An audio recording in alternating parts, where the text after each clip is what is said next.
மனுஷனுக்காக பயப்படாதீங்க. ஏன்? அவன் நரகத்திற்கு போக வேண்டியவன். ஒருவேளை தேவனுடைய சத்தியத்தை கேட்டு உணர்ந்து மனம் மாறினால் அவனும் கூட பரலோக ராஜ்யத்துக்கு உரியவன் எல்லோரும்.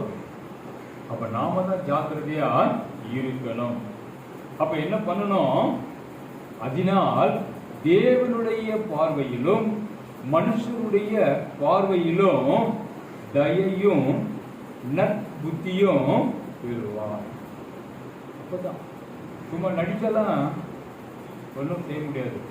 நடிப்பு இருக்கலாம், ஆனா அது உண்மையாக இருக்க வேண்டும்.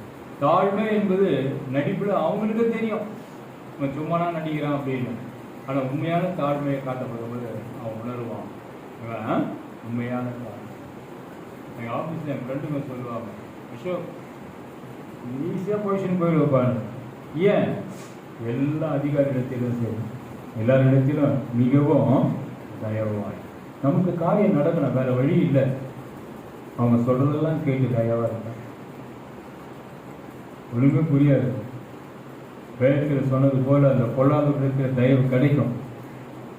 ஆண்டவர்கிட்ட சொல்லுவேன், ஆண்டவரே நான் இவ்வளவு பொறுமையாக இருப்பதற்கு நீங்க தான் ஆண்டவரே. ஒரு வாரம் ஆயிடுச்சு, 1.5 வாரம் ஆயிடுச்சு, ஆனால் என் காரியம் இன்னும் நடக்கல.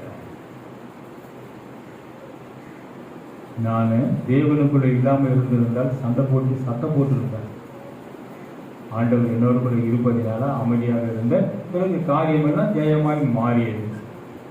அப்படி பொறுமை உண்மையிலே நான் நினைக்கிறேன், நான் இருந்திருக்கவே முடியாது. என் மனைவி தெரியும். 1 வாரம் ஆயிடுச்சு, என்ன பாச்சு, இன்னும் இல்லை சொல்லமா, நான் மறுபடியும் போக வேண்டியது. யோசித்து பாருங்க, கர்த்தர் தான், ஆண்டவராகிய தேவன் தான். நாம் அவருக்குள் எப்படி இருக்குன்னு உணர்த்தப்படும் போது அதை கேட்டு நம்ம என்ன பண்ணணும்? அதன்படி நடக்கணும். அப்போ தேவன் சொன்னது போல தேவனுடைய பார்வையிலும் மனுஷனுடைய பார்வையிலும் தயையும் நற்புத்தியும் பெறுவார். அப்ப யாருக்கிட்ட? ஆண்டவரிடத்தில். ஆண்டவரை ஏற்றுக்கொண்டு உண்மையாய் இருப்பவரிடத்திலும் நற்புத்தியை பெற முடியும்.